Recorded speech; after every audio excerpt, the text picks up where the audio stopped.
ஒரு ஊர்ல ஒரு துறவி இருந்தார், புத்த சமய துறவி. அந்த ஊர் மன்னன் அவரை பத்தி கேள்விப்பட்டிருக்கான். ஒரு நாள் புறப்பட்டு போனான், துறவியின் பாதங்களை தொட்டு வணங்கினான். அதுக்கப்புறம் சொன்னான், ஐயா, நான் உங்களை அரண்மனைக்கு அழைச்சிட்டு போறதுக்காக வந்திருக்கிறேன். இனிமே நீங்க இங்க எதுக்கு இருக்கணும் அப்படின்னானா. அவன் மனசுக்குள்ள என்ன நினைப்புன்னா, இவர் எங்க வர போறாரு, நான் ரொம்ப எளிமையானவன், எனக்கு எதுக்கு அரண்மனை வாசம்னு சொல்லி விடுவார் அப்படின்னு நினைச்சிருக்கான். ஆனா அந்த துறவி என்ன பண்ணார் தெரியுமா? அப்படியா, சரி போகலாம், வா, போய் உன் ரதத்தை கொண்டுட்டு வா, அரண்மனைக்கு போகும்பொழுது அதுக்கு தகுந்த மாதிரி ஆடம்பரமா போகணும் அப்படின்னு விட்டாரான். துறவி இப்படி சொன்னதும் அந்த மன்னனுக்கு மனசுக்குள்ள சந்தேகம் வந்துட்டுது. இவர் உண்மையிலேயே துறவி தானா, ஏமாத்து பேர் வழி மாதிரி தெரியுதே அப்படின்னு நினைச்சிருக்கான். இருந்தாலும் இனிமே என்ன பண்றது, சொல்லியாச்சு. ரதத்தை கொண்டுட்டு வந்தான். துறவி ஏறி உக்காந்தார். பக்கத்துல ராஜா. அவர் ரொம்ப உற்சாகமா வரார். இவன் ரொம்ப சோர்ந்து போய் வரான். துறவி மரத்தடியிலேயே வாழ்ந்து பழக்கப்பட்டவர், அரண்மனையில எளிமையா ஒரு இடத்துல உட்காந்துக்குவார் அப்படின்னு நினைச்சான். ஆனா அப்படி இல்லை. அரண்மனைக்கு வந்த உடனே அந்த துறவி அதை கொண்டுட்டு வா, இதை கொண்டுட்டு வான்னு சொல்லி உத்தரவு போட ஆரம்பிச்சுட்டார். அரண்மனையில இருந்தா அரசனை மாதிரி இருக்கணும் அப்படிங்கிறார். ராத்திரி பூரா சௌரியமா தூங்கினார். பகல்ல அரண்மனை தோட்டத்துல உலாவ வேண்டியது, நீச்சல் குளத்துல குளிக்க வேண்டியது, இப்படியே பொழுது போக்கிட்டு இருக்கிறார். அந்த அரண்மனையில துறவி மகிழ்ச்சியா இருக்கிறார். மன்னனால அப்படி இருக்க முடியல. அவருக்கு எந்த கவலையும் இல்லை, இவனுக்கு அரசாங்க கவலைகள். துறவி அப்படி இருக்கிறத இவனால தாங்கிக்க முடியல. ஒரு நாள் அவர்கிட்டே போய், நான் உங்ககிட்ட கொஞ்சம் பேசணும் நானா. துறவி பார்த்தார். நான் இந்த அரண்மனைக்கு வரும்பொழுதே நீ என்னமோ என்கிட்ட கேட்கணும்னு நினைச்ச, ஏன் கால தாமதம், நீ அனாவசியமா உன்னையே தொந்தரவு பண்ணிட்டு இருக்கிற, நீ கவலையா இருக்கேங்கிறது எனக்கு புரியுது. நான் மரத்தடியில் இருந்தப்போ கூட என்னை அடிக்கடி சந்திச்சுக்கிட்டு இருப்ப, ஏதாவது விளக்கம் கேட்கறது உண்டு. இங்க வந்த பிறகு என்னை சந்திக்கிறது கூட அபூர்வமா போயிட்டுது. நீ இப்போ என்ன கேட்க போறேங்கிறது எனக்கு தெரியும், இருந்தாலும் கேளு அப்படின்னாராம். வேற ஒண்ணும் இல்லைங்க, இப்போ உங்களுக்கும் எனக்கு என்ன வித்தியாசம், 2 பேரும் அரண்மனையில தான் இருக்கிறோம். நீங்க மகிழ்ச்சியா இருக்கிறீங்க, நான் அப்படி இருக்க முடியல. இவ்வளவுக்கும் நீங்க முன்னாடி இருந்தது மாதிரி இல்லை. தினமும் தங்க தேர் கேட்குறீங்க, உயர்தரமான ஆடைகள் அணிகிறீங்க, சுவையான சாப்பாடு. இப்படி இருக்கிறப்போ உங்களுக்கு எனக்கு என்ன வித்தியாசம்? இதுதான் மன்னனுடைய கேள்வி. இதுக்கு பதில் சொல்றேன், என் கூட புறப்பட்டு வா, இந்த நகரத்துக்கு வெளியில போவோம் அப்படின்னு சொல்லி அரசனை கூப்பிட்டுக்கிட்டு ஊர் எல்லைக்கு சேர்ந்தார் துறவி. அங்க போய் சொன்னார், இதை பாருப்பா, இந்த இடத்த தான் தேடிட்டு இருந்தேன். இனிமே நான் திரும்பி வர போறதில்ல. நீ என்னோட வர்றியா, திரும்பி போறியா அப்படின்னார். நான் எப்படிங்க உங்க கூட வர முடியும்? என்னுடைய நாடு, என்னுடைய சொத்துக்கள், மனைவி, மக்கள் எல்லாத்தையும் விட்டுட்டு எப்படிங்க வர்றதுன்னா. இப்ப அந்த துறவி சொன்னார், இப்ப வித்தியாசத்தை தெரிஞ்சுக்கிட்டியா? நான் அரண்மனையில் இருந்தேன், எல்லா வித பொருள்களும் உடையவனா இருந்தேன், ஆனா எதையும் சொந்தம் கொண்டாடுறவனா இருக்கல. ஆனா நீ அப்படி இல்லை, எல்லாத்தையும் சொந்தம் கொண்டாடிட்டு இருக்கிற. இதுதான் நமக்குள்ள வித்தியாசம் அப்படின்னு சொன்னார். அரண்மனை ஆடைகளை அப்படியே களைஞ்சார், அரசங்கிட்ட கொடுத்தார். உன்னுடைய ஆடைகளை நீயே வச்சுக்கோன்னார். அவர் பாட்டுக்கு நடந்து போனார், திரும்பியே பார்க்கல. அரசனுக்கு அப்பதான் தன்னுடைய அறியாமை விளங்குச்சான். இதுல இருந்து நாம புரிஞ்சுக்க வேண்டியது என்னன்னா, இந்த உலகத்துல எத்தனையோ பொருள்கள், அதையெல்லாம் முறையா பயன்படுத்தினா மகிழ்ச்சி. அதை விட்டுட்டு அதுக்கெல்லாம் சொந்தம் கொண்டாட ஆரம்பிச்சா கவலை. நம்ம ஆட்கள் சொந்தம் கொண்டாடுற விதமே தனி. ஒரு ஆளு இன்னொருத்தங்கிட்ட ஒரு கொடை கடன் வாங்கியிருந்தான், திருப்பி கொடுக்கல. கொடையை கொடுத்தவன் கேட்டான், என்கிட்ட கடன் வாங்கினிய கொடை, அதை கொஞ்சம் திருப்பி தர்றியான்னா. அது உனக்கு இப்போ அவசரமா தேவைப்படுதா அப்படின்னு கேட்டான் இவன். எனக்கு தேவைப்படல, அந்த கொடையை நான் யாருக்கிட்ட வாங்கியிருந்தேனோ அவனுக்கு இப்போ அது அவசரமா தேவைப்படுது அப்படின்னானா அந்த ஆள்.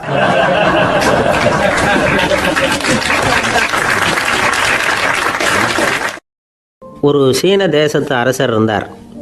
அவருக்கு வயசாயிட்டுது. அவருக்கு அடுத்தபடியாக அவருடைய புள்ள பட்டத்துக்கு வரணும், ஆட்சி பொறுப்பை ஏற்றுக்கணும். ஒரு நல்ல தலைவனுக்கு இருக்க வேண்டிய பண்புகள்லாம் தன்னுடைய மகனுக்கு இருக்கணும்னு விரும்பினார் அந்த அரசர். அதனால் இளவரசனை பக்கத்தில் இருந்த ஒரு குரு கிட்ட அனுப்புனார். இளவரசன் அவர்கிட்ட போய் சேர்ந்தான். அந்த குரு என்ன பண்ணார் தெரியுமா?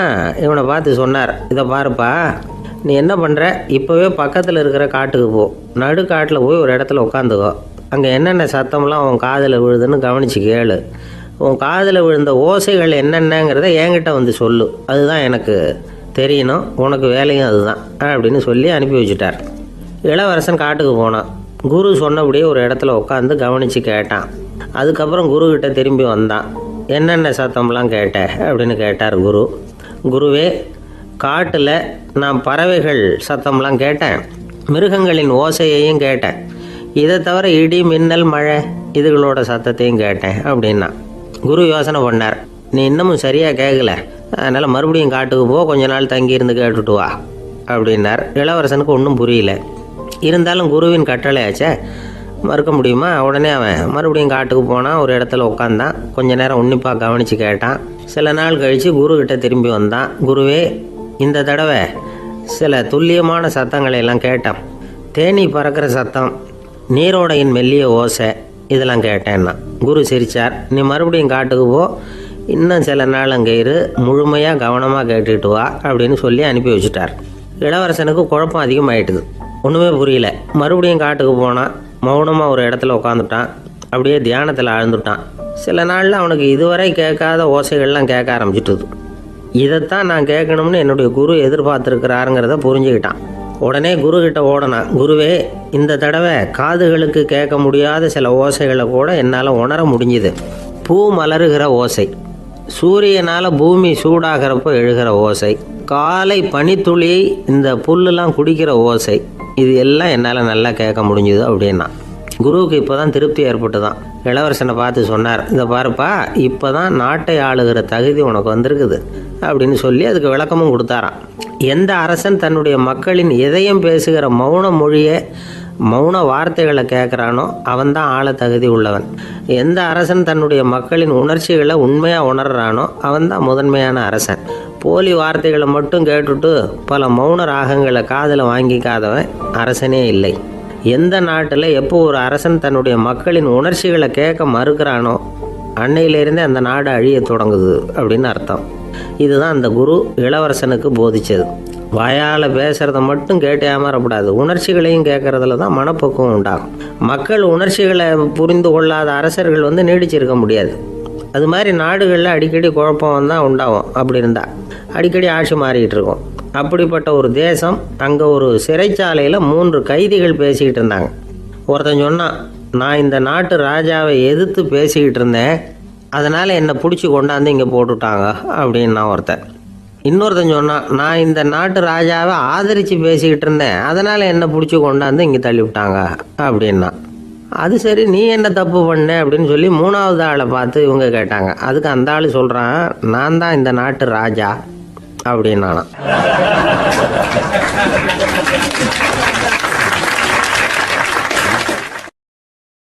ஒரு ஆள் இருந்தான், நிறைய பணம் சம்பாதிச்சான், ஆனால் செலவு பண்ண மனசு வரல, கருமி. அவன் என்ன பண்ணா, சேர்த்த பணம் பூராவையும் ஒரு மரத்தடியில் புதைச்சி வச்சுருந்தான்.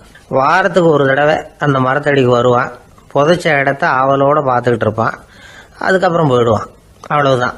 ஒரு நாள் ஒரு திருடன் வந்தான். இவன் புதைச்சி வச்சுருந்ததெல்லாம் எடுத்துகிட்டு போட்டான். இது தெரிஞ்சு போச்சு.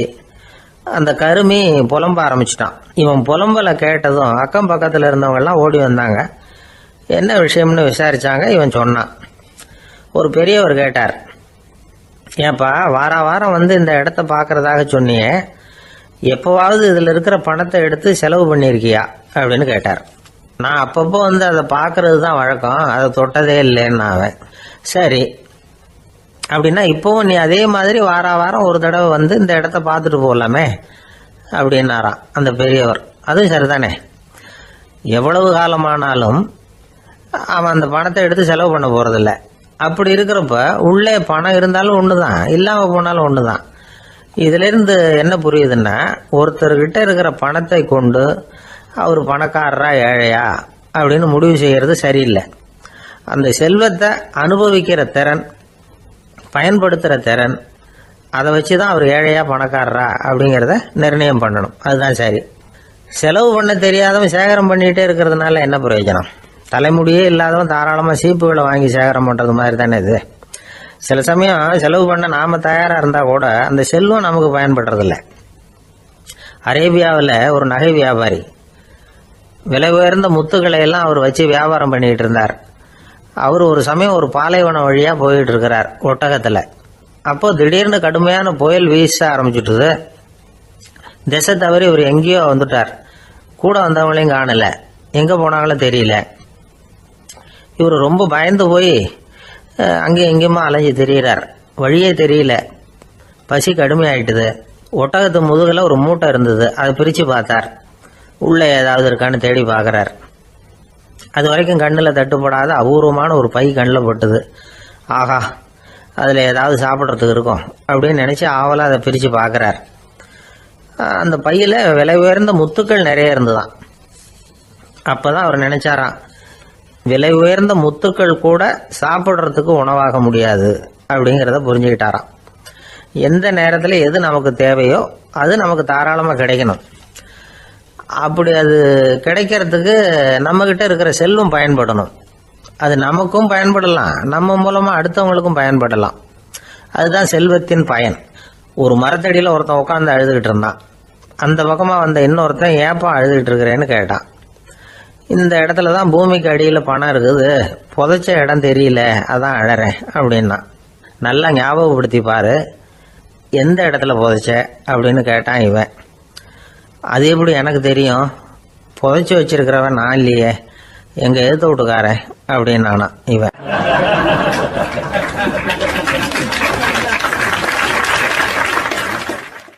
சில பேரை இப்படி சொல்றது உண்டு, அடுத்தவங்களை அனுசரித்து நடந்துக்க தெரியல, அவன் என்ன சார் மனுஷன் அப்படிம்பாங்க. சக மனிதர்களோட எப்படி பழகிறது அப்படின்னு தெரியாததுனாலேயே பல பேர் இன்னைக்கு சங்கடப்பட்டுக்கிட்டு இருக்கிறாங்க. வசதி வாய்ப்பெல்லாம் சரியா இருக்கும், ஆனால் வாழ்க்கை சரியா இருக்காது. இன்னொருத்தர்கிட்ட எப்படி பேசுறது பழகிறதுங்கிறது தெரியாததுனால தான் இந்த அவஸ்தை. சரி, இந்த அவஸ்தை இல்லாமல் வாழறது எப்படி? இதுக்கு அனுபவசாலிகள் சில வழிமுறைகளை சொல்றாங்க. அதெல்லாம் என்னென்னங்கிறத இப்போ தெரிஞ்சுக்குவோம். முதல்ல நம்ம நாக்கு நம்ம கண்ட்ரோலில் இருக்கணும். வார்த்தைகளை கொட்டி விட்டு அதுக்கப்புறம் அள்ள முடியாமல் கடந்து கஷ்டப்படக்கூடாது. எப்படி பேசுகிறோங்கிறதும் முக்கியம், பேசுகிறப்ப எப்படி முகத்தை வச்சிருக்கிறோங்கிறதும் முக்கியம். அன்பாக பேசினாலும் நல்லா இருக்கும். அப்படி பேசுகிறப்ப ஆதரவாக அவர் தோள் மேலே ஒரு கையை போட்டுக்கிட்டு பேசினா இன்னமும் நல்லா இருக்கும். ரெண்டாவது விஷயம், இன்னொருத்தர்கிட்ட பேசுகிறப்ப வாக்குறுதிகளை அள்ளி வீசக்கூடாது. கொடுக்குற வாக்குறுதி குறைச்சலாக இருக்கணும். அப்படி கொடுத்த வாக்குறுதியை கண்டிப்பாக நிறைவேற்றணும். நாம் ஒருத்தரை பாராட்டுறோம் அல்லது அவரை பற்றி அபிப்பிராயம் சொல்கிறோம்னா அது ஆக்கப்பூர்வமாக இருக்கணும். நம்ம பாராட்டு அல்லது விமர்சனம் அடுத்தவருடைய முன்னேற்றத்துக்கு உதவுறது மாதிரி இருக்கணும். நாம் சொல்கிறத கேட்டுட்டு அவன் தலையில் கையை வச்சுட்டு உட்காந்துடக்கூடாது. எப்பவும் உற்சாகமாக இருக்கணும், முகம் அலர்ச்சியாக இருக்கணும். மனுஷன் இருந்தால் வருத்தம், கவலை, ஏமாற்றம் எல்லாம் இருக்க தான் செய்யும். அதெல்லாம் மனசில் இருக்கட்டும். அந்த வருத்தமும் கவலையும் ஏமாற்றமும் சேர்ந்துக்கிட்டு நம்ம முகத்தில் இருக்கிற மலர்ச்சியை மூடி மறைக்கிறதுக்கு நாம் இடம் கொடுத்துடக்கூடாது. எந்த விஷயத்தை பற்றி யாருக்கிட்ட பேசினாலும் வெளிப்படையாக பேசணும், திறந்த மனசோட பேசணும். மூடி மறைச்சி முன்னு முழுங்கிக்கிட்டு இருக்கக்கூடாது. இன்னொருத்தர்கிட்ட பேசுகிறப்போ விவாதம் பண்ணுங்க, அது தப்பு இல்லை. ஆனால் வாதாடிக்கிட்டு இருக்கக்கூடாது. அதாவது என்ன சொல்கிறாங்கன்னா, டிஸ்கஸ் பண்ணலாம், ஆர்கியூ பண்ணக்கூடாதான்.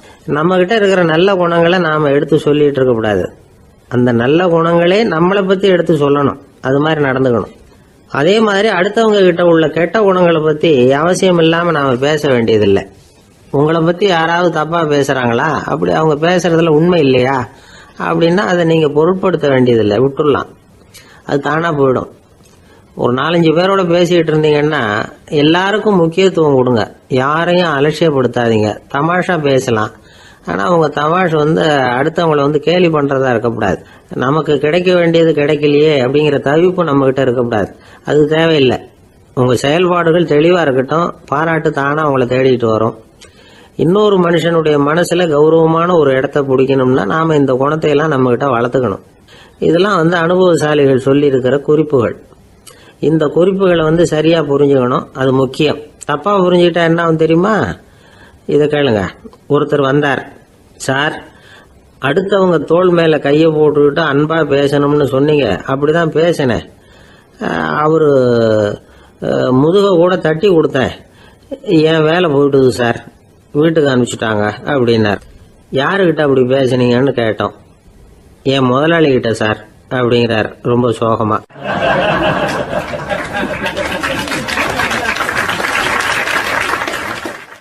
ஒரு சின்ன பையன் வந்தான். அவனை பார்த்து ஒரு கேள்வி கேட்டோம். ஏன்ப்பா உங்கள் வீட்டில் அம்மா புத்திசாலியா அப்பா புத்திசாலியா அப்படின்னு. அவன் அலட்சியமாக நம்மளை பார்த்து சிரிக்கிறான். என்ன சார் இது, இந்த காலத்தில் இது கூட தெரியாமல் இருக்கிறீங்களே அப்படிங்கிறான். ஒரு சின்ன பையன் நம்மளை பார்த்து இப்படி கேட்டு விட்டானே அப்படின்னு நினைக்கிறப்போ நமக்கு ஒரு மாதிரி ஆகிடும். அதுக்கப்புறம்தான் இந்த தாத்தா பாட்டியெல்லாம் சொல்கிற ஒரு கதை ஞாபகத்துக்கு வந்தது. அது என்ன கதை தெரியுமா? ஒரு ஊரில் ஒரு அம்மாவும் பிள்ளையும் இருந்தாங்களாம். அந்த மகனுக்கு திடீர்னு தேசாந்திரம் போய் வரணும்னு ஆசை வந்துட்டுது. ஊராக போய் சுற்றி பார்க்கணுங்கிற ஆசை. அந்த அம்மாவுக்கு இது பிடிக்கல. மகனை பிரிஞ்சு இருக்கிறதுக்கு அவங்க மனசு இடம் கொடுக்கல. வேணாப்பான்னு சொல்லி பார்த்தாங்க, அவன் கேட்கல. திடீர்னு புறப்படவும் செஞ்சுட்டான். சரி, இனிமேல் அவனை தடுக்க முடியாதுன்னு முடிவு பண்ணிக்கிட்டாங்க அந்த அம்மா. இருந்தாலும் புத்திசாலித்தனமாக ஒரு யோசனை பண்ணாங்க. மகனை கிட்டத்தில் கூப்பிட்டாங்க. அவங்ககிட்ட சொன்னாங்க, இதை பாருப்பா, நீ தேசாந்திரம் போகிறதுன்னு தீர்மானம் பண்ணிவிட்ட, அதை நான் தடுக்கலை, போயிட்டு வந்துடும். ஆனால் போகிறதுக்கு முன்னாடி எனக்கு ஒரு வாக்குறுதி கொடுத்துட்டு போ அப்படின்னாங்க. போகிறப்போ ராத்திரியாக இருந்தாலும் பகலாக இருந்தாலும் சரி, புளிய மரத்து நிழலில் தான் தங்கணும். திரும்பி வர்றப்போ இரவும் பகலும் நீ வேப்ப மரத்து நிழல்லே தங்கணும் அப்படின்னாங்க. சரி, அப்படியே செய்கிறேன்னு சொல்லி வாக்குறுதி கொடுத்தான் பையன். புறப்பட்டு போனான். போகிற வழியில் புளிய மரத்து நிழல்லே தங்கினான், தூங்கினான். அப்படி போய்கிட்டே இருந்தான். 7வது நாள் அவன் உடம்பு சுகமில்லாமல் போயிட்டுது. ரொம்பவும் பலவீனமாயிட்டான். இனிமேல் நடக்க முடியாதுங்கிற நிலைமை வந்துட்டுது. யோசிச்சு பார்த்தான். சரி, இதுக்கு மேலே போக வேண்டாம் அப்படின்னு முடிவு பண்ணிட்டு திரும்பி வர ஆரம்பிச்சுட்டான். திரும்பி வர்றப்போ வழியில் வேப்ப மரத்து நிழல்லையே தங்கி வந்தான். நாளுக்கு நாள் உடம்பு சரியாக வந்துட்டுது. 7வது நாள் வீட்டுக்கு சேர்றான். உடம்பு பழையபடியே கலகலப்பாயிட்டுது. பூரண சுகம். தேசாந்திரம் போன பையன் திரும்பி வந்துட்டானே அப்படின்னு அந்த அம்மா ஆச்சரியப்படலை. ஏன்னா அவங்களுக்கு தெரியும் இப்படி ஆகும்னு. பையன் சீக்கிரமாக திரும்பி வரணுங்கிறதுக்காக தான் அவங்க அந்த யோசனையை சொன்னாங்க. என்ன விஷயங்கிறதையும் அவங்களே சொன்னாங்க. மகனே, புளிய மரத்து நிழல் உடம்புக்கு உஷ்ணத்தை கொடுக்கும், சீக்க உண்டாக்கும். அதனால் நீ தொடர்ந்து புளிய மரத்து நிழலில் தங்கினாவே நோய்க்கு ஆளாயிட்ட. அதனால் நல்ல பயணத்தை முடிச்சுக்கிட்டு திரும்பி வரணுங்கிற முடிவுக்கு வந்துட்ட. திரும்பி வர்றப்போ நீ தங்கினது வேப்ப மரத்து நிழல். அது உடம்புக்கு குளிர்ச்சியை தரக்கூடியது, நோயை தீர்க்கக்கூடியது. அதனால் சுகமாக வீட்டுக்கு சேர்ந்துட்ட. உன்னோட தேசாந்திர பயணத்தை தடுக்கிறதுக்காக தான் இப்படி பண்ணினேன் அப்படின்னாங்களாம் அந்த அம்மா. பார்த்தீங்களா அம்மாவோட புத்திசாலித்தனத்தை? அப்பாவாக இருந்தால் இப்படியா பண்ணுவார்? ஒரு அப்பா பையன்கிட்ட 10 ரூபா கொடுத்து இதை எடுத்துக்கிட்டு அடுத்த ஊருக்கு போய் அங்கே இருக்கிற மாமா கிட்ட இதை கொடுத்துட்டு வாடா, வழியில் எங்கேயாவது மரத்தடியில் படுத்து தூங்கி விடாதே அப்படின்னு எச்சரிக்கை பண்ணி அனுப்புனாராம். பையனுக்கு எச்சரிக்கையாக வாழறது எப்படிங்கிறத கற்றுக் கொடுக்கறதுக்காக இப்படி பண்ணார்.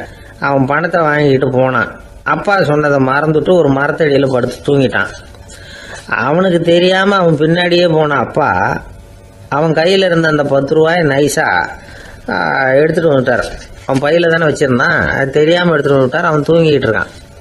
எடுத்துகிட்டு ஒரு மறுபடியும் வீட்டுக்கு வந்துட்டார். பையன் முழிச்சுக்கிட்டு பையை தடவி பார்க்குறான், பணத்தை காணும். அழுதுகிட்டே திரும்பி வந்தான். அப்பா கிட்ட விஷயத்த சொன்னான். அப்பா சிரிச்சுக்கிட்டே சொன்னார், அதுக்கு தான்ப்பா ஆரம்பத்திலேயே எச்சரிக்கை பண்ணினேன், இனிமேலாவது நீ ஜாக்கிரதையாக இருக்கணும் அப்படிங்கிறதுக்காக தான் இப்படி பண்ணினேன். அந்த பணம் எங்கேயும் போயிடலை, நான் தான் அதை உனக்கு தெரியாமல் எடுத்து வச்சிருக்கிறேன். இதோ பாரு அப்படின்னு சொல்லிக்கிட்டு சைடு பாக்கெட்டில் கையை விட்டா அது ஓட்டையாக இருக்குது. அதை எவனோ ஏற்கனவே கத்திரிச்சு எடுத்துகிட்டு போயிட்டான். இப்போ அப்பா முகத்தில் அசடு வழிஞ்சுதான்.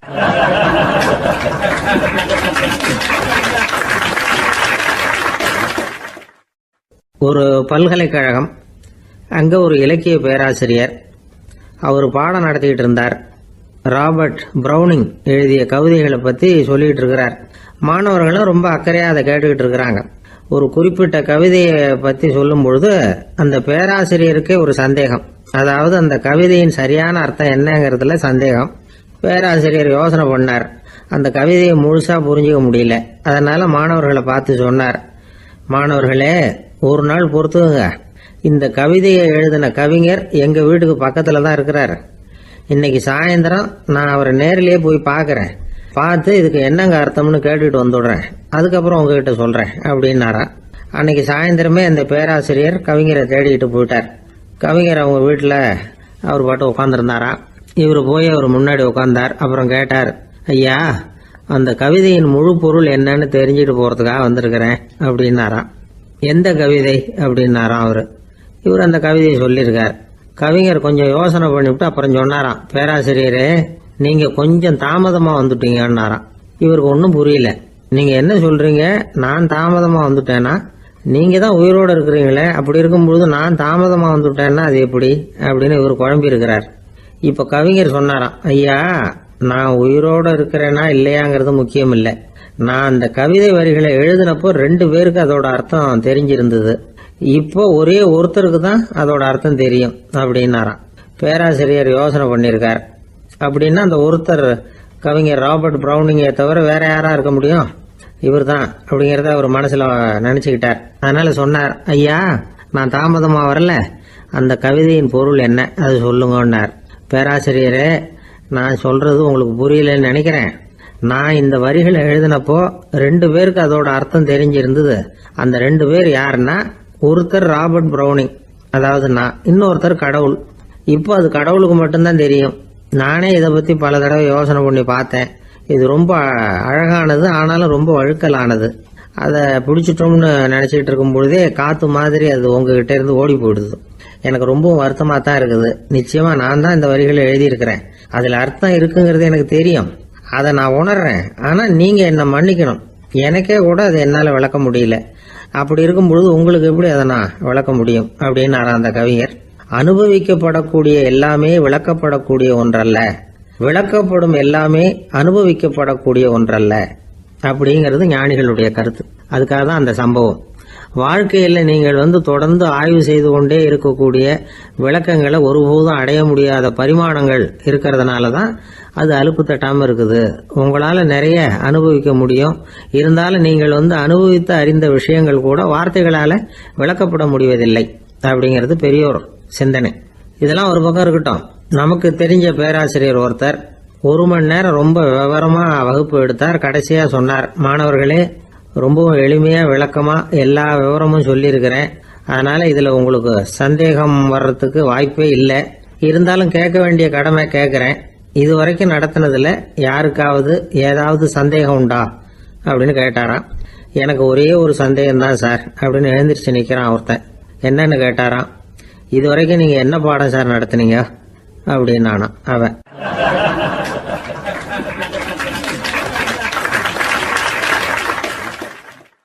ஒருத்தன் எப்படி நடந்துக்கிறாங்கிறத வச்சு தான் அந்த ஆள் எப்படிங்கிறத நாம் முடிவு பண்ணுறோம். ஆளுமைன்னு சொல்கிறோம்ல, அதுக்கு சூழ்நிலைகளை ஆளுகின்ற தன்மை அப்படின்னு விளக்கம் கொடுக்குறார் ஒரு உளவியல் நிபுணர்.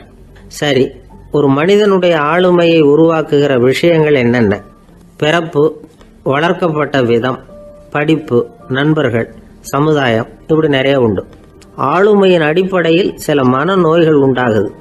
அதெல்லாம் என்னென்னங்கிறத தெரிஞ்சு வச்சுக்கிட்டோம்னா நம்ம கூட இருக்கிறவங்கள அடையாளம் கண்டுபிடிக்கிறதுக்கு ரொம்ப உபயோகமாக இருக்கும். ஃப்ரெனாய்டு ஆளுமை அப்படின்னு ஒன்று. இந்த கோளாறு உள்ளவங்க எப்படி இருப்பாங்க தெரியுமா? அதிக உணர்ச்சி, சந்தேகம், பொறாமை இதெல்லாம் அதிகமாக இருக்கும். வளைஞ்சு கொடுக்க மாட்டாங்க. அடுத்தவங்களோட இணக்கமான உறவு இருக்காது. அவங்க செய்கிற தப்புக்கெல்லாம் அடுத்தவங்களை குறை சொல்லிட்டு இருப்பாங்க. இது ஒரு ரகம். அடுத்தது ஸ்கிசாய்டு ஆளுமை அப்படின்னு சொல்கிறாங்க. இந்த கோளாறு உள்ளவங்க அடுத்தவங்களோட பழக கூச்சப்படுவாங்க. சின்ன வயசுலேயே இது ஆரம்பமாயிடுது. பகல் கனவுலேயே சஞ்சரிப்பாங்க. அவங்களுடைய விரோதம், கோபம் இதை கூட வெளியில் காட்டிக்க முடியாமல் இருப்பாங்க. இவங்களுக்கு அகமுகம், பிரச்சனைகள்லேருந்து ஒதுங்கி எதுலேயும் ஈடுபாடு இல்லாதவங்களா இருப்பாங்க. இப்படி ஒரு ரகம். அடுத்தது சைக்ளோதமிக் ஆளுமை அப்படின்னு சொல்கிறாங்க. அது என்னன்னா, உணர்ச்சிகளில் ஏற்றத்தாழ்வு அதிகமாக இருக்குமா. சில சமயம் பார்த்தா மகிழ்ச்சியாக இருப்பாங்க, சில சமயம் சோகமாக உட்காந்துருப்பாங்க. அவங்க மனநிலைக்கு தகுந்த மாதிரி சமூக நிகழ்ச்சிகளில் பங்கெடுத்துக்குவாங்க. இன்னொரு வகை என்னன்னா, எண்ண பீடிகை ஆளுமை அப்படின்னு பேர் வச்சிருக்கிறாங்க. அதுக்கு இவங்களுக்கெல்லாம் கரெக்டாக இருக்கணும், எல்லாம் சட்டத்திட்டம், எதுலேயும் ஒரு ஒழுங்குமுறை, இப்படி எதிர்பார்க்குற மனோபாவம். இவங்க எதிர்பார்ப்புக்கும் அரண்முறைக்கும் மற்றவங்க கட்டுப்படணும்னு நினைப்பாங்க. இந்த நிலைமை நீடிச்சா என்ன ஆகும் தெரியுமா? அலைக்கழிக்கிற எண்ணங்கள் திரும்ப திரும்ப ஒரே செயலை செய்ய தூண்டுற மன தளர்ச்சிக்கு ஆளாயிடுறாங்க. அடுத்தது ஹிஸ்டீரியா ஆளுமை. சின்ன விஷயத்தையெல்லாம் பெருசுபடுத்தி நாடகமாக்குற நடிகர்கள் இவங்க. உணர்ச்சி அதிகம் உள்ளவங்க. இவங்க மன எழுச்சியில் பக்குவமின்மை, குழந்தைத்தனம், முதிர்ச்சியின்மை எல்லாம் இருக்கும். தன்னலம் மிக்க குணம். பிறர் தன்னை மட்டுமே கவனிக்கணும்னு நினச்சி செயல்படுறது, இதெல்லாம் இவங்க அடையாளம். அடுத்த ரகம் எப்படின்னா வளர்ச்சியற்ற ஆளுமைன்னு சொல்றாங்க. அடுத்தவங்களோட இணங்கி போக முடியாதவங்க, அறிவு, மன எழுச்சி, சமூக உறவு இதுல எல்லாம் போதுமான வளர்ச்சியையும் நிறைவையும் பெற முடியாதவங்க, இவங்களால வாழ்க்கையில முன்னேற முடியாது. பிச்சைக்காரங்க, குற்றவாளிகள் இவங்க கிட்ட எல்லாம் இது மாதிரியான ஆளுமை அதிகமா இருக்குமா. அடுத்தது என்னன்னா சோர்வுடைய ஆளுமை. எதுலேயும் உற்சாகம் இல்லாமல் சோர்ந்து போயிருப்பாங்க. அதுக்கெல்லாம் நமக்கு வலிமை இல்லைப்பா அப்படின்னு சொல்லிட்டு இருப்பாங்க. சின்ன விஷயங்களுக்கெல்லாம் அதிர்ச்சி அடையிறது, வாழ்வின் சுவையை அனுபவிக்க முடியாதவங்க. இன்னொரு ரகம், இது கொதித்தெழும் ஆளுமைங்கிறாங்க. எதுக்கு எடுத்தாலும் ஆத்திரம், குரோதம், வன் செயல் இதுல எல்லாம் ஈடுபாடு இப்படி உள்ளவங்க. நத்தை வகை ஆளுமை அப்படின்னு ஒன்று. அடுத்தவங்க மேல விரோதம் இருக்கும், அடிக்கணுங்கிற எண்ணம் இருக்கும். ஆனா அதை அப்படியே வெளியில காட்டாம அதே சமயம் அமைதியான முறையில வெறுப்பை வெளிக்காட்டுற ரகம். இவங்கெல்லாம் பேசாம கம்முன்னு இருந்துகிட்டே நினைச்சதை நிறைவேற்றிடுவாங்க. முன்ஜாக்கிரதை ஆளுமை அப்படின்னு ஒரு ரகமா. பாதுகாப்பின்மை, சந்தேகம், முழுமையின்மை, அறவேக்காட்டுத்தனம் இந்த மனப்போக்கு அதிகமா இருக்கிறதுனால அகம்பாவம், புடிவாதம், எச்சரிக்கை எல்லாம் அளவுக்கு மீறி இருக்கும். இதுவரைக்கும் நாம பேசிக்கிட்டு இருந்த ஆளுமை பண்புகள் அளவுக்கு அதிகமா போயிட்டுதுன்னா ஆளுமை கோளாறுகள் ஏற்படும். அதன் அடிப்படையில் மனவியாதிகள் வருமா. அதனால இணக்கமான, எல்லாரும் விரும்புகிற இயல்பான ஆளுமையை பெறுவதற்கு நாம முயற்சி செய்யணும் அப்படிங்கிறது மனோதத்துவ நிபுணர்களுடைய ஆலோசனை. ஒருத்தர் ஒரு மனோதத்துவ டாக்டரை தேடிட்டு வந்தாராம். டாக்டர், எனக்கு மனசுல ஏதோ வியாதி, ஆளுமை கோளாறு, அதாவது எனக்கு சீக்கிரமா செத்து போனா தேவையில்லைன்னு தோணுது அப்படின்னாராம். உடனே அந்த டாக்டர், சரி அப்படின்னா இங்கே இருங்க, நான் வைத்தியம் பார்க்கறேன் அப்படின்னாராம்.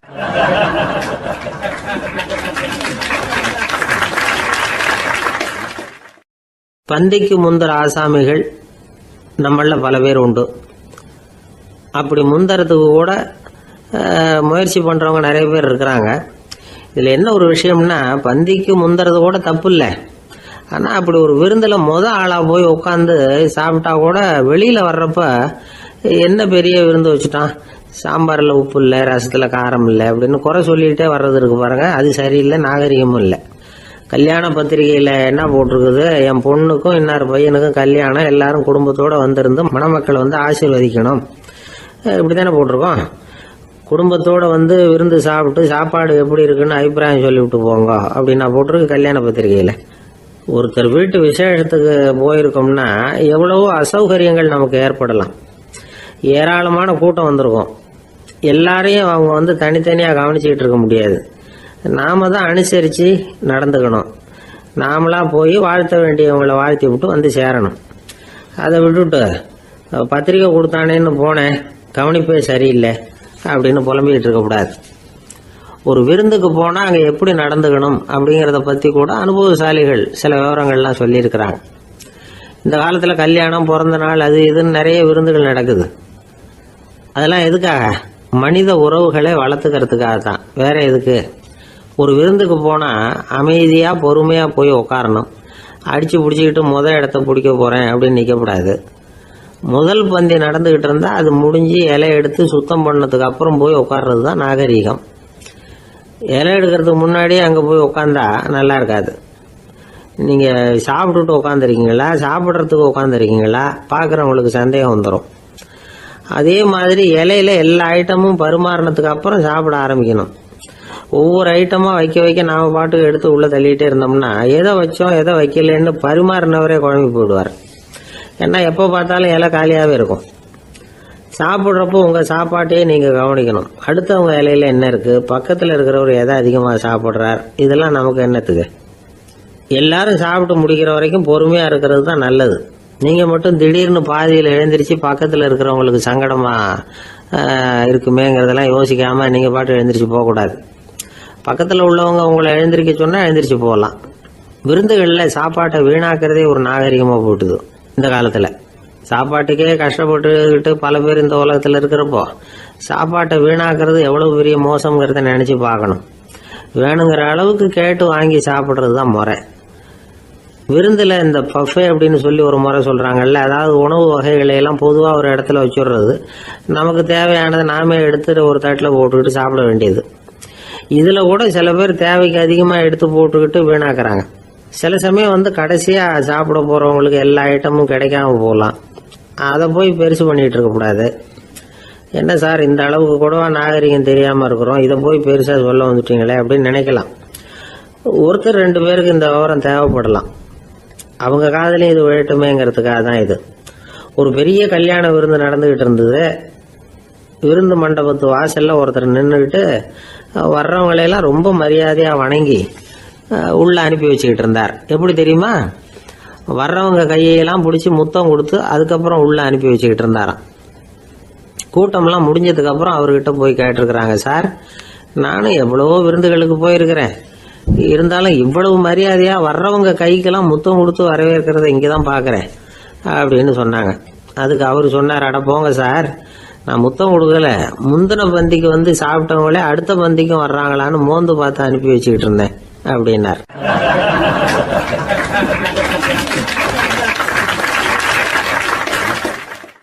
ஒருத்தர் முகத்தை தொங்க போட்டுக்கிட்டு ஒரு மாதிரியாக வந்தார்.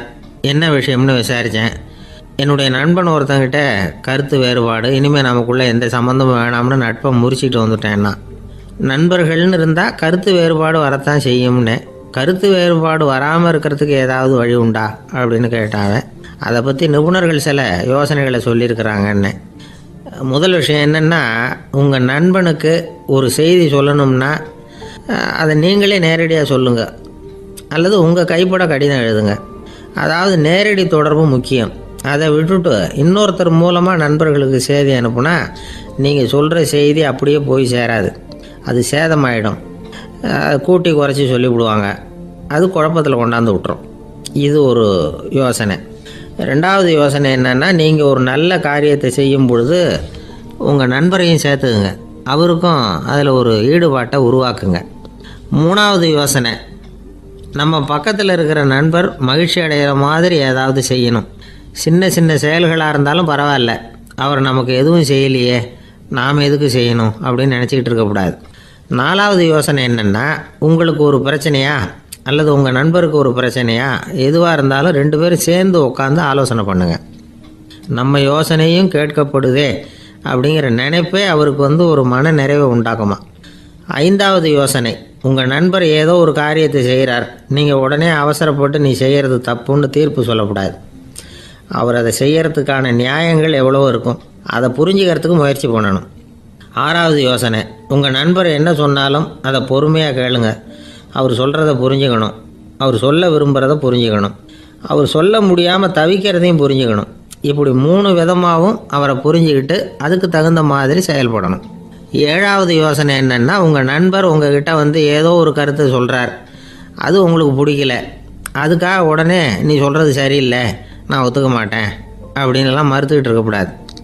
அவர் சொல்கிறத கேட்கணும், பொறுமையாக சிந்திக்கணும், அதுக்கப்புறம் பதில் சொல்லணும். இப்படிலாம் நடந்துக்கிட்டால் நண்பர்களுக்குள்ள கருத்து வேறுபாடு வர்றதுக்கு வாய்ப்பே இருக்காது அப்படின்னு வல்லுநர்கள் தொகுத்து சொல்லியிருக்கிறாங்க இந்த யோசனைகளை. எனக்கு தெரிஞ்ச சில நண்பர்கள் உண்டு, அவங்களுக்குள்ளேயும் கருத்து வேறுபாடுகள் வராமல் இருக்கிறதுக்கு சில நுட்பங்களை கையாளுறது உண்டு. ஒருத்தர் சொன்னார், அந்த டாக்டர் சின்ன வயசுலேருந்து என் கூட பழகினவர், நாங்கள் 2 பேரும் இணை பிரியாத நண்பர்கள், இருந்தாலும் எனக்கு உடம்பு சரியில்லைன்னா நான் அவர்கிட்ட வைத்தியம் பார்த்துக்க மாட்டேன் அப்படின்னார் ஒருத்தர். ஏன் அப்படின்னு கேட்டேன். எங்கள் நட்பு கெட்டுப்படக்கூடாது இல்லையா, அதனால தான் அப்படின்னார் இவர்.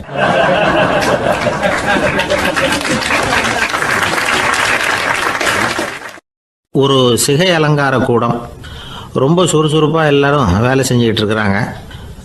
முடிவெட்டிக்க வந்திருக்கிறவங்க நிறைய பேர், எல்லாரும் வரிசையாக உட்காந்துருக்குறாங்க. அந்த சமயத்தில் திடீர்னு கதவை திறந்துக்கிட்டு ஒருத்தர் உள்ளே வர்றார். அவர் ஒரு பெரிய மனிதர், அவரும் முடிவெட்டிக்கிறதுக்காக தான் உள்ளே வந்திருக்கிறார். அவரை பார்த்த உடனே அங்கே வரிசையில் உட்காந்துருந்தவங்க எல்லாரும் எழுந்திரிச்சு அவர்கிட்ட வந்துட்டாங்க. அவரை சுற்றி நின்றுக்கிட்டாங்க. எப்படி இருக்கிறீங்க, நல்லா இருக்கீங்களா அப்படின்னு விசாரிக்க ஆரம்பிச்சிட்டாங்க. எல்லாம் முடிஞ்சதும் வந்தவர் கேட்டார், வரிசையில் கடைசியாக இருக்கிறவர் யார் அப்படின்னு கேட்டார். ஏன்னு கேட்டாங்க. நான் அதுக்கு அடுத்தபடியாக உட்காரணும், அதுக்காக தான் கேட்குறேன் அப்படின்னார். உடனே அங்கே இருந்தவங்கள்லாம் என்ன சொன்னாங்க தெரியுமா, நீங்கள் வந்து வரிசையில் காத்திருக்கக்கூடாது, நீங்கள் அரசாங்கத்தின் தலைவர், உங்களுக்கு நேரம் முக்கியம், அதனால் நீங்கள் முன்னாடி போங்க அப்படின்னு சொன்னாங்க. ஆனால் அதை அவர் கேட்கல. தோழர்களே, உங்களுடைய கருத்துக்கு ரொம்ப நன்றி, எல்லாரும் வரிசையாக தான் வரணும், அதுதான் முறை, வரிசையில் வரணுங்கிற நடைமுறையை நானும் பின்பற்ற விரும்புகிறேன், நாம் எல்லாரும் சமமானவர்கள் அப்படின்னார். இப்படி சொல்லிவிட்டு வரிசையில் கடைசியாக இருந்த ஒரு நாற்காலியில் போய் உட்காந்துக்கிட்டார். தன் சட்டை பையில் இருந்த ஒரு செய்தித்தாளை எடுத்தார், படிக்க ஆரம்பிச்சிட்டார். ஆனால் அங்கே இருந்தவங்களால இதை பார்த்துக்கிட்டு சும்மா இருக்க முடியல. ஒருத்தர் எழுந்திரிச்சு வந்தார். ஐயா, இப்போ என்னுடைய முறை வந்திருக்குது, நான் தான் போக வேண்டிய முறை. உங்களை இங்கே காத்திருக்க வைக்கிறத விட ஒரு 5 ஆண்டுகளுக்கு கூட நான் முடிவெட்டிக்காமே இருந்துட முடியும் அப்படின்னார். அவர் மறுபடியும் சொன்னார், ஐயா, நீங்கள் வரிசை முறையை தாண்டி போக விருப்பப்படல, சரி, ஆனால் என்னுடைய முறையை மாற்றி கொடுக்கறதுக்கு எனக்கு முழு உரிமை இருக்குது. இதுக்கு பதிலாக உங்களுடைய கடைசி இடத்த நான் எடுத்துக்கிறேன், இதை நீங்கள் மறுக்க முடியாதுன்னார். அங்கே இருந்த மற்றவங்களும் இதை ஒரு மனசாக வற்புறுத்த ஆரம்பிச்சிட்டாங்க. அந்த பெரிய மனிதர் பார்த்தார், சரின்னு கடைசியாக ஒத்துக்கிட்டார். அவர் யார் தெரியுமா? அவர் தான் மாவீரர் லெனின். ரஷ்யாவில் கிரெம்ளின் சிகை அலங்கார கூடத்தில் தான் இது நடந்தது. எல்லாரும் இந்நாட்டு மன்னர்கள்னு வாயளவில் பேசுறதுல என்ன பிரயோஜனம்? நாம் எல்லாரும் சமங்கிறத நடைமுறையில் கடைபிடிச்சி காட்டினவங்க கொஞ்சம் பேர் தான். அவங்களில் ஒருத்தர் தான் லெனின். வரிசையில் நின்று வர்றதுங்கிறது ஒரு சிறந்த பண்பு, உயர்ந்த பண்பு. இன்றைக்கி பல இடங்களில் அது நமக்கு தேவைப்படுது. ஒரு ரேஷன் கடைவாசல், கடை திறக்கிறதுக்கு முன்னாடியே எல்லாரும் வரிசையில் நின்றுட்டாங்க. கடைசியாக வந்த ஒருத்தர் க்யூவில் முன்னாடி போகிறதுக்கு முயற்சி பண்ணுறார். ஏற்கனவே நின்றுட்டு இருக்கிறவங்க அவரை முன்னாடி போகிறதுக்கு விட மாட்டேங்கிறாங்க. கடைசியாக போய் நில்லையா அப்படின்னு எல்லாரும் கத்துறாங்க.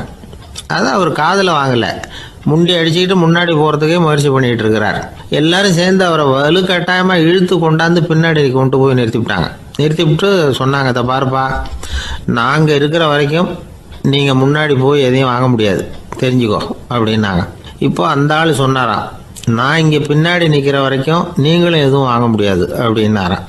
ஏன்னு கேட்டிருக்கிறாங்க. நான் தான் அந்த கடையை திறக்க வேண்டிய ஆள் அப்படின்னா.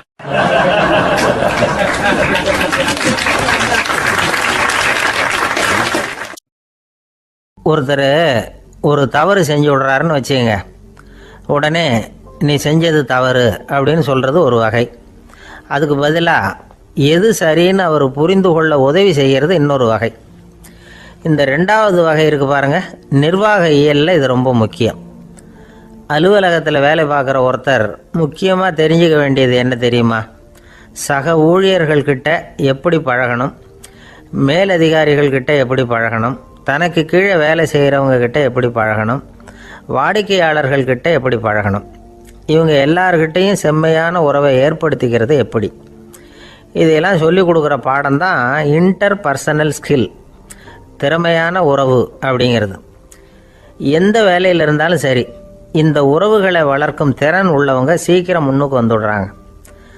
மற்றவங்க கிட்ட உறவை பலப்படுத்திக்கிறது எப்படி அப்படின்னு தெரிஞ்சுக்கிட்டோம்னா எந்த ஒரு தடையையும் சுலபமாக தாண்டி செய்கிற தொழிலில் முன்னுக்கு வந்துடலாம். ஹார்வர்டு பல்கலைக்கழகத்தில் ஒரு கணக்கெடுப்பு பண்ணி பார்த்தாங்களாம். பார்க்குற வேலையில் எது மாதிரி குணாதிசயம் உள்ளவங்க வேகமாக முன்னுக்கு வர்றாங்க அப்படின்னு தெரிஞ்சுக்கிறதுக்காக இந்த கணக்கெடுப்பு. வெவ்வேறு துறையில் வேகமாக முன்னுக்கு வந்திருக்கிற பல பேரை சந்தித்து இந்த சர்வேயை நடத்தியிருக்கிறாங்க. அவங்க கண்டுபிடிச்சி சொல்லியிருக்கிற உண்மை என்ன தெரியுமா? ஒருத்தர் ஒரு வேலையில் இருந்தால் அது சம்பந்தப்பட்ட சப்ஜெக்ட் பற்றிய அறிவு 35% இருந்தால் போதுமா. ஆனால் உறவுகளை வளர்க்கக்கூடிய திறன், இன்டர் பர்சனல் ஸ்கில்லு 65% வேணும். இப்படி உள்ளவங்க சீக்கிரம் முன்னுக்கு வந்துடுறாங்களாம். அதனால் ஒருத்தருக்கு வேலை சரியாக புரியலைன்னா கூட விவரமாக மற்றவங்கக்கிட்ட பழகிறது எப்படின்னு புரிஞ்சால் போதும், அவர் முன்னுக்கு வந்துடலாம். அலுவலகங்களில் மட்டும் இல்லை, எல்லா இடங்கள்லேயும் இது ரொம்ப முக்கியம். வீட்டுக்குள்ளேயும் இது ரொம்ப முக்கியம், வீட்டுக்கு வெளியேயும் இது முக்கியம். அடுத்தவங்கக்கிட்ட பழகிறது எப்படிங்கிறத தெரிஞ்சிக்காதவன் வாழ்க்கையில் முன்னேற முடியாது. இன்றைக்கி ஆயுதங்களால் காயப்படுத்தி கொள்ளுகிறவர்களை விட வார்த்தைகளால் காயப்படுத்தி கொள்ளுகிறவர்கள் தான் அதிகம். பெரியவங்க என்ன சொல்கிறாங்க தெரியுமா? நீங்கள் இந்த பூமியில் பிறந்ததன் அர்த்தம் பூர்த்தி ஆகணும்னா அடுத்தவங்களுக்கு உதவி பண்ணுங்க. அடுத்தவங்களுக்கு உதவி செய்ய முடியாவிட்டால் கூட பரவாயில்லை, ஆனால் யாரையும் புண்படுத்தி விடாதீங்க அப்படின்னு சொல்கிறாங்க. எனக்கு தெரிஞ்ச ஒருத்தர் ஒரு அலுவலகத்தில் வேலை பார்க்குறார். அவர் சொல்லுவார், எனக்கு இந்த இன்டர் பர்சனல் ஸ்கில் ரொம்ப அதிகம் சார். சக ஊழியர்கள்கிட்ட ரொம்ப சுமூகமாக நடந்துக்குவேன். என் கூட வேலை பார்க்குற ஒருத்தருக்கு ஏதாவது ஒரு கஷ்டம்னா அந்த சமயத்தில் அவர் செய்ய வேண்டிய வேலையை நான் செஞ்சிருவேன் சார் அப்படிம்பார். நான் அவர்கிட்ட சமீபத்தில் அப்படி ஏதாவது செஞ்சுருக்கீங்களா அப்படின்னு கேட்டேன். செஞ்சுருக்கேன் சார். போன வாரம் புதன்கிழமை ஆஃபீஸில் என் பக்கத்து சீட்டுக்காரருக்கு வயிற்று வலி. உடனே நான் மெடிக்கல் லீவ் போட்டுவிட்டு எங்கள் வீட்டுக்கு போயிட்டேன் சார் அப்படின்னார்.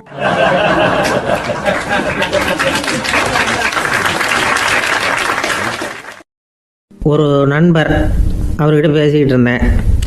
மனித உறவுகள் பற்றி அவர் சொல்லிகிட்டு இருந்தார். அமெரிக்காவில் தந்தை மகன் உறவு எப்படி இருக்குது அப்படிங்கிறத விளக்கிறதுக்கு அவர் ஒரு கதையை சொன்னார். ஒரு அப்பா பகல் பூராவும் அலுவலகத்தில் வேலை, ஓடி ஆடி உழைச்சிக்கிட்டு களைச்சி போய் ராத்திரி 10 மணிக்கு மேலே வீடு திரும்பினான். வீட்டு வாசலில் அவரோட மகன் காத்துக்கிட்டு இருக்கிறான். இன்னமும் தூங்கலை. அப்பா வாசல்லையே தடுத்து நிறுத்தி, அப்பா உனக்கு சம்பளம் எவ்வளவு அப்படின்னு கேட்குறான். ஏற்கனவே ஆஃபீஸு பிரச்சனைகளால் அழுத்து போய் திரும்புகிற அப்பாவுக்கு கோவம் வந்துடுது. என்னடா இப்படிலாம் கேளுன்னு உங்கள் அம்மா உனக்கு சொல்லி கொடுத்தாளா அப்படின்னு சொல்லிவிட்டு உள்ளே போய் சட்டையை கட்டி மாட்டி விட்டு குளிச்சு விட்டு மறுபடியும் வெளியில் வந்து உடையை மாற்றுகிற சமயம் அப்போ மறுபடியும் மகன் உள்ளே வந்து நிற்கிறான் அவர் முன்னாடியே. அப்பா உனக்கு எவ்வளவு சம்பளங்கிறான் மறுபடியும். அப்பாவுக்கு எரிச்சல் அதிகமாகிட்டுது. மணிக்கு $20 போதுமா அப்படின்னார். அப்படின்னா எனக்கு ஒரு $10 தர முடியுமான்னா மகன். இதுக்கு தான் என் சம்பளம் எவ்வளவுன்னு கேட்டியா? 2ஆம் வகுப்பு படிக்கிற உனக்கு எதுக்குடா $10 அப்படின்னு கத்திவிட்டு தொலைக்காட்சி பெட்டியின் முன்னாடி போய் உட்காந்துக்கிட்டு ஏதோ நிகழ்ச்சியை பார்க்க ஆரம்பிச்சிட்டார். கொஞ்ச நேரம் கழித்து மறுபடியும் மகன் வந்து நிற்கிறான். அப்பா ப்ளீஸ் எனக்கு ஒரு $10 கொடுக்க முடியுமா? மகனுடைய கண்களில் கண்ணீர். என்னடா அவன் கண்ணீரை காட்டி காரியம் சாதிக்கலாம்னு பார்க்குறியா? ஒரு காசு கூட கொடுக்க மாட்டான் போ அப்படின்னு விரட்டி விட்டான். மகன் கண்ணீரை தொடச்சிக்கிட்டே கண்ணை தொடச்சிக்கிட்டு பேசாமல் போய் படுத்துக்கிட்டானா. கொஞ்ச நேரம் ஆச்சு. அப்பாவோட கோபம் கொஞ்சம் கொஞ்சமாக குறைஞ்சிது. பிள்ளைகிட்ட கோபமாக கத்துனது தப்பு தாங்கிறது புரிஞ்சுது அவனுக்கு. எழுந்திரிச்சு போனான், படுக்கை இறக்கி போனான். மகனை பார்த்தான். அவன் தலையணையை கட்டி பிடிச்சிக்கிட்டு அழுதுகிட்டு இருக்கிறான். அவனை மெல்ல நெருங்கி அவங்ககிட்ட எதமாக பேசுகிறதுக்கு ஆரம்பித்தானான். எதுக்குடா உனக்கு $10 பள்ளிக்கூடத்தில் கேட்டாங்களா அப்படின்னு கேட்டானா. மகன் சொல்லியிருக்கான், இல்லை டாடி, உனக்கு 1 மணி நேரம் சம்பளம் $20ன்னு சொன்னேன். நீ ஏற்கனவே எனக்கு கொடுத்த பாக்கெட் மணி $10 என்கிட்ட இருக்குது. இப்போ நீ இன்னொரு $10 கொடுத்தீங்கன்னா அதையும் சேர்த்து $20 ஆகிடும். அந்த $20 நான் உனக்கு கொடுத்துருவேன். அப்படி கொடுத்தா நீ என் கூட 1 மணி நேரம் செலவழிப்ப இல்லையா? அதுக்காக தான் $10 கேட்டேன் அப்படின்னு சொன்னானா. அந்த அப்பா கண்ணு கலங்கி போச்சான். ஆதரவோடு தன்னுடைய மகனை கட்டி பிடிச்சி அழ ஆரம்பிச்சிட்டாராம். இதுதான் நண்பர் சொன்ன கதை. அமெரிக்கா மட்டும் இல்லை, உலகம் பூராவும் இன்றைக்கி மனித உறவுகள் இப்படி தான் மாறிட்டு இருக்கு. பெரியவர்கள் அறிவுரை என்ன தெரியுமா? உங்கள் குழந்தைகளிடமிருந்து குழந்தை பருவத்தை பிரித்து விடாதீர்கள் அப்படிங்கிறது தான். அதாவது இன்றைய குழந்தைகள் தங்கள் பிருந்தாவனத்தை இழந்து விடுகிறார்கள் அப்படிங்கிறது அவங்களுடைய கருத்து. இந்த நிலைக்கு நாம் காரணமாக இருந்துடக்கூடாது. குழந்தைகளோட விளையாடுவோம், குடும்பத்தோடு உறவாடுவோம் அப்படிங்கிறது தான் நம்முடைய நோக்கமாக இருக்கணும். இன்றைய உறவு முறைக்கு இன்னொரு உதாரணம் சொல்லுவாங்க. ஒருத்தர் வந்தாராம், அவர் பக்கத்தில் ஒரு சின்ன பையன். நாம் அவரை விசாரிக்கிறோம், யார் இந்த பையன் அப்படின்னா அவர் சொல்கிறார், இவன் எனக்கு தூரத்து உறவு அப்படின்னாராம். இந்த தூரத்து உறவுன்னா எப்படின்னு இருக்கான். இதுக்கு அவன் சொல்லியிருக்கிறான், இவன் எங்கள் அப்பாவுக்கு 8வது புள்ள அப்படின்னானா.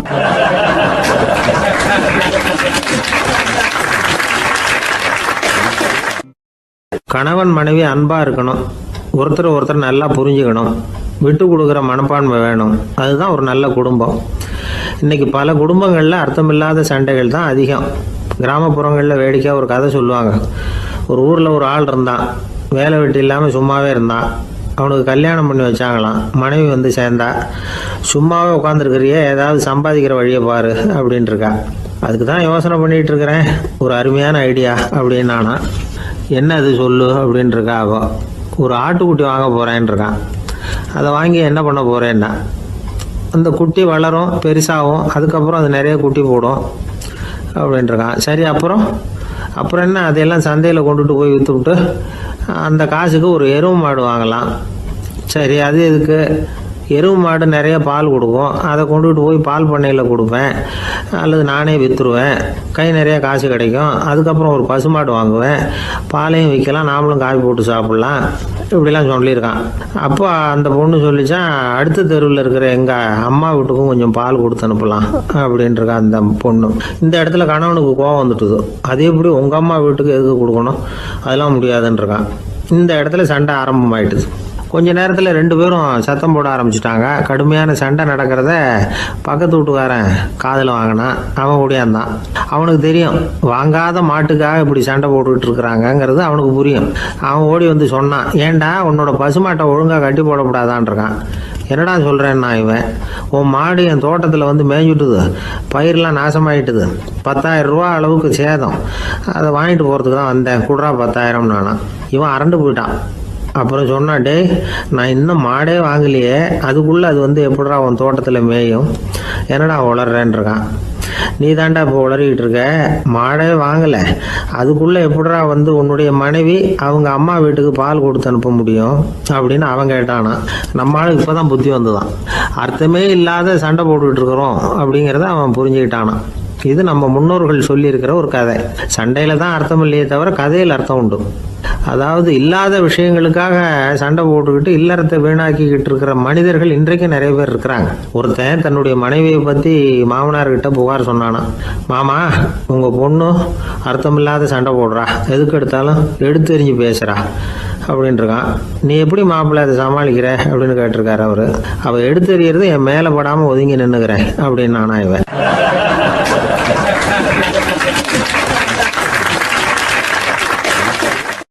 ஒரு ஊர்ல ஒரு துறவி இருந்தார், புத்த சமய துறவி. அந்த ஊர் மன்னன் அவரை பத்தி கேள்விப்பட்டிருக்கான். ஒரு நாள் புறப்பட்டு போனா, துறவியின் பாதங்களை தொட்டு வணங்கினான். அதுக்கப்புறம் சொன்னான், ஐயா நான் உங்களை அரண்மனைக்கு அழைச்சிட்டு போறதுக்காக வந்திருக்கிறேன், இனிமே நீங்க இங்க எதுக்கு இருக்கணும் அப்படின்னானா. அவன் மனசுக்குள்ள என்ன நினைப்புன்னா, இவர் எங்க வர போறாரு, நான் ரொம்ப எளிமையானவன், எனக்கு எதுக்கு அரண்மனை வாசம்னு சொல்லி விடுவார் அப்படின்னு நினைச்சிருக்கான். ஆனால் அந்த துறவி என்ன பண்ணார் தெரியுமா, அப்படியா சரி போகலாம் வா, போய் உன் ரதத்தை கொண்டுட்டு வா, அரண்மனைக்கு போகும்பொழுது அதுக்கு தகுந்த மாதிரி ஆடம்பரமாக போகணும் அப்படின்னு விட்டாரான். துறவி இப்படி சொன்னதும் அந்த மன்னனுக்கு மனசுக்குள்ளே சந்தேகம் வந்துட்டுது. இவர் உண்மையிலேயே துறவி தானா, ஏமாத்து பேர் வழி மாதிரி தெரியுதே அப்படின்னு நினச்சிருக்கான். இருந்தாலும் இனிமேல் என்ன பண்ணுறது, சொல்லியாச்சு. ரதத்தை கொண்டுகிட்டு வந்தான். துறவி ஏறி உட்காந்தார். பக்கத்தில் ராஜா. அவர் ரொம்ப உற்சாகமாக வரார். இவன் ரொம்ப சோர்ந்து போய் வரான். துறவி மரத்தடியிலேயே வாழ்ந்து பழக்கப்பட்டவர், அரண்மனையில் எளிமையாக ஒரு இடத்துல உட்காந்துக்குவார் அப்படின்னு நினச்சான். ஆனால் அப்படி இல்லை. அரண்மனைக்கு வந்த உடனே அந்த துறவி அதை கொண்டுட்டு வா இதை கொண்டுட்டு வான்னு சொல்லி உத்தரவு போட ஆரம்பிச்சிட்டார். அரண்மனையில் இருந்தால் அரசனை மாதிரி இருக்கணும் அப்படிங்கிறார். ராத்திரி பூரா சௌகரியமாக தூங்கினார். பகலில் அரண்மனை தோட்டத்தில் உலாவ வேண்டியது, நீச்சல் குளத்தில் குளிக்க வேண்டியது, இப்படியே பொழுது போக்கிட்டு இருக்கிறார். அந்த அரண்மனையில் துறவி வந்து மகிழ்ச்சியாக இருக்கிறார். மன்னனால் அப்படி இருக்க முடியல. அவருக்கு எந்த கவலையும் இல்லை, இவனுக்கு அரசாங்க கவலைகள். துறவி அப்படி இருக்கிறத இவனால் தாங்கிக்க முடியல. ஒரு நாள் அவர்கிட்டயே போய், நான் உங்ககிட்ட கொஞ்சம் பேசணும் நானா. துறவி பார்த்தார். நான் இந்த அரண்மனைக்கு வரும்பொழுதே நீ என்னமோ என்கிட்ட கேட்கணும்னு நினைச்ச, ஏன் கால தாமதம், நீ அனாவசியமாக உன்னையே தொந்தரவு பண்ணிகிட்டு இருக்கிற, நீ கவலையாக இருக்கேங்கிறது எனக்கு புரியுது. நான் மரத்தடியில் இருந்தப்போ கூட என்னை அடிக்கடி வந்து சந்திச்சுக்கிட்டு இருப்பேன், ஏதாவது விளக்கம் கேட்கறது உண்டு. இங்கே வந்த பிறகு என்னை சந்திக்கிறது கூட அபூர்வமாக போயிட்டுது. நீ இப்போ என்ன கேட்க போகிறேங்கிறது எனக்கு தெரியும், இருந்தாலும் கேள் அப்படின்னாராம். வேற ஒன்றும் இல்லைங்க, இப்போ உங்களுக்கும் எனக்கு என்ன வித்தியாசம், 2 பேரும் அரண்மனையில் தான் இருக்கிறோம். நீங்கள் மகிழ்ச்சியாக இருக்கிறீங்க, நான் அப்படி இருக்க முடியல. இவ்வளவுக்கும் நீங்கள் முன்னாடி இருந்தது மாதிரி இல்லை. தினமும் தங்க தேர் கேட்குறீங்க, உயர்தரமான ஆடைகள் அணிகிறீங்க, சுவையான சாப்பாடு. இப்படி இருக்கிறப்போ உங்களுக்கு எனக்கு என்ன வித்தியாசம்? இதுதான் மன்னனுடைய கேள்வி. இதுக்கு பதில் சொல்கிறேன், என் கூட புறப்பட்டு வா, இந்த நகரத்துக்கு வெளியில் போவோம் அப்படின்னு சொல்லி அரசனை கூப்பிட்டுக்கிட்டு ஊர் எல்லைக்கு வந்து சேர்ந்தார் துறவி. அங்கே போய் சொன்னார், இதை பாருப்பா, இந்த இடத்த தான் தேடிக்கிட்டு இருந்தேன், இனிமே நான் வந்து திரும்பி வர போகிறதில்ல, நீ என்னோட வர்றியா திரும்பி போறியா அப்படின்னார். நான் எப்படிங்க உங்கள் கூட வர முடியும், என்னுடைய நாடு, என்னுடைய சொத்துக்கள், மனைவி மக்கள் எல்லாத்தையும் விட்டுட்டு எப்படிங்க வர்றதுன்னா. இப்போ அந்த துறவி சொன்னார், இப்போ வித்தியாசத்தை தெரிஞ்சுக்கிட்டியா, நான் அரண்மனையில் இருந்தேன், எல்லா வித பொருள்களும் உடையவனாக இருந்தேன், ஆனால் எதையும் சொந்தம் கொண்டாடுறவனா இருக்கல. ஆனால் நீ அப்படி இல்லை, எல்லாத்தையும் சொந்தம் கொண்டாடிக்கிட்டு இருக்கிற. இதுதான் நமக்குள்ள வித்தியாசம் அப்படின்னு சொன்னார். அரண்மனை ஆடைகளை அப்படியே கலைஞர் அரசங்கிட்ட கொடுத்தார். உன்னுடைய ஆடைகளை நீயே வச்சுக்கோன்னார். அவர் பாட்டுக்கு நடந்து போனார், திரும்பியே பார்க்கல. அரசனுக்கு அப்பதான் தன்னுடைய அறியாமை விளங்குச்சான்.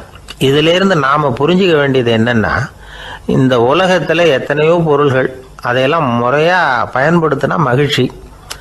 அதை விட்டுட்டு அதுக்கெல்லாம் சொந்தம் கொண்டாட ஆரம்பிச்சா கவலை. நம்ம ஆட்கள் சொந்தம் கொண்டாடுற விதமே தனி. ஒரு ஆள் இன்னொருத்தங்கிட்ட ஒரு கொடை கடன் வாங்கியிருந்தான், திருப்பி கொடுக்கல. கொடையை கொடுத்தவன் கேட்டான், என்கிட்ட கடன் வாங்கினிய கொடை, அதை கொஞ்சம் திருப்பி தர்றியான்னா. அது உனக்கு இப்போ அவசரமா தேவைப்படுதா அப்படின்னு கேட்டான் இவன். எனக்கு தேவைப்படல, அந்த கொடையை நான் யாருக்கிட்ட வாங்கியிருந்தேனோ அவனுக்கு இப்போ அது அவசரமா தேவைப்படுது அப்படின்னு அந்த ஆள்.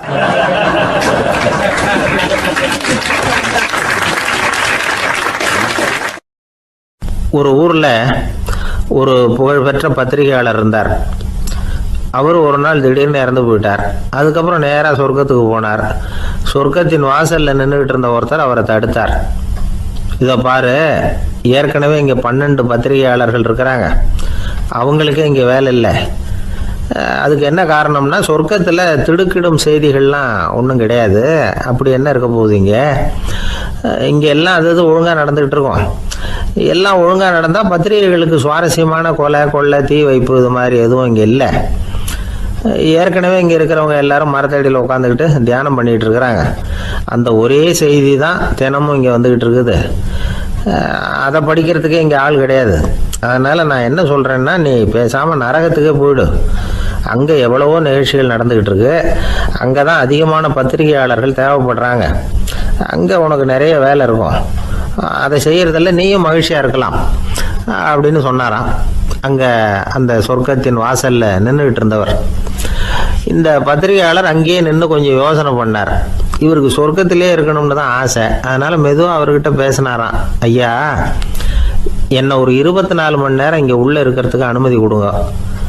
இங்கே இருக்கிற பல பத்திரிகையாளர்களை எனக்கு தெரியும். அவங்களில் சில பேரை சமாதானப்படுத்தி மெதுவாக பேசி நரகத்துக்கு அனுப்பி வச்சுட்றேன். நான் இங்கே இருந்துக்கிறேன். உங்கள் கணக்குப்படி 12 பேருக்கு மேலே இங்கே தாண்டாது, அப்படி பார்த்துக்கிறேன் அப்படின்னாராம். அவரும் யோசனை பண்ணி பார்த்துட்டு, சரி அப்படியே உனக்கு அனுமதி கொடுக்குறேன், ஆனால் ஒரு விஷயம், 24 மணி நேரம் தான் அனுமதி, அதுக்குள்ளே எல்லாம் நடக்கணும் அப்படின்ட்டுருக்கார். சரின்னு சொல்லிவிட்டு இந்த பத்திரிகையாளர் உள்ளே போனார். யோசனை பண்ணார். திட்டம் போட்டு ஒரு பொருளையை கிளப்பி விட்டார். சக பத்திரிகையாளர்கள் எல்லாம் கூப்பிட்டு சொன்னாராம், இந்த பாருங்க, நரகத்தில் ஒரு பெரிய தினசரி பேப்பரை கொண்டுகிட்டு வர்றதுக்காக திட்டம் போட்டுக்கிட்டு இருக்காங்க. அதுக்கு பல அதிகாரிகள் தேவைப்படுறாங்க. நிறைய சம்பளம் கிடைக்கும். யார் யாரெல்லாம் நரகத்துக்கு போக ஆசைப்படுறாங்களோ அவங்கெல்லாம் போகலாம் அப்படின்னு ஒரு பொருளையை கிளப்பி விட்டார். 24 மணி நேரம் கழித்து வாசல் பக்கம் போனார். அங்கே இருந்தவர்கிட்ட எத்தனை பேர் வெளியேறினாங்கன்னு விசாரிச்சாராம்.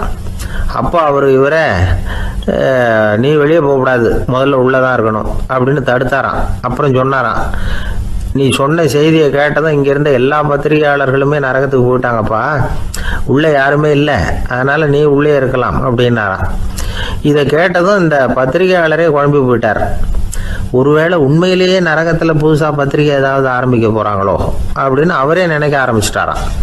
அப்புறம் சொன்னாராம், ஐயா என்னை விட்டுருங்க, நான் நரகத்துக்கே போயிடுறேன், அங்கே ஏதோ விசேஷம் இருக்கணும் அப்படின்னாராம். இல்லைன்னா இத்தனை பேரும் ஒட்டு மொத்தமாக அங்கே போகிறதுக்கு சான்ஸே இல்லை, என்னை தடுக்காதீங்கன்னு கெஞ்ச ஆரம்பிச்சிட்டாராம். மற்றவங்க நம்பணுங்கிறதுக்காக ஒரு பொருளையை கிளப்பி விட்டார். கடைசியில் தானே அந்த பொருளைக்கு ஆளாயிட்டார். அதாவது பிறரை ஏமாற்றிய அவரது மனம் கடைசியில் அவரையே ஏமாற்ற ஆரம்பிச்சுட்டு பாருங்க. நீங்கள் இப்படி அடுத்தவங்களை ஏமாத்துறதுக்கு உங்கள் மனசை பழக்கப்படுத்துறீங்க, ஆனால் கடைசியில் அதனால் நீங்களே ஏமாற்றப்படுகிறீர்கள் அப்படிங்கிறது பெரியவர்களுடைய புத்திமதி. அதனால் உங்கள் மனசுக்கிட்ட ரொம்ப எச்சரிக்கையாக இருங்கோ அப்படிங்கிறாங்க. நம்ம ஆளுங்க அங்கே போய் என்ன சொல்லுவாங்கன்னா, இந்த மாதிரி அங்கே போகாத இங்கே போகாதேன்னு பயமுறுத்துறது உண்டு. சில பேர் அங்கே பேய் இருக்குது, பிசாசு இருக்குது அப்படின்னு பொருளையை கிளப்பி விடுறது உண்டு. இருட்டு நேரம், காட்டு வழியாக ஒருத்தன் போய்கிட்டு இருக்கிறான். அங்கே பேய் பிசாசு நடமாட்டம் இருக்கிறதாக வதந்தி. இவன் பயந்துக்கிட்டே வேகமாக போகிறான். காடு முடிஞ்சு மெயின் ரோட்டுக்கு வந்து சேர்ந்தான். அப்பாடா, ஒரு பஸ்ஸு நின்றுக்கிட்டு இருக்கு தனியாக. இருட்டில் லேசாக தெரிஞ்சுது. ஓடி போய் ஏறி உள்ளே உட்காந்துக்கிட்டான். பயந்துக்கிட்டே போனவன் அப்புறம் தான் தெரியுது உள்ள யாருமே இல்லை, டிரைவரும் இல்லை, கண்டக்டரும் இல்லை, வேற யாரும் இல்லை. இவனுக்கு பேய் பயம் அதிகமாக போட்டுது. ஏன்னா நடு ராத்திரி. இந்த நேரம் பார்த்து அந்த பஸ்ஸு தானே நகர ஆரம்பிச்சுதான். இவனுக்கு இன்னும் பயம் அதிகமாக போட்டுது. ஏன்னா டிரைவர் சீட்டு காலியாக இருக்குது, பஸ்ஸு நகருது. இவன் உடம்பு பூரா நடுங்க ஆரம்பிச்சுட்டுது. வீல்னு கத்தலாமான்னு பார்த்தான். அந்த நேரம் பார்த்து அவன் தோளில் ஒரு கை விழுந்துதான். திடுக்கிட்டு திரும்பி பார்த்துருக்குறான். அங்கே டிரைவர் நிற்கிறார். அவர் சொன்னாராம், ஏன்பா ஏற்கனவே பஸ்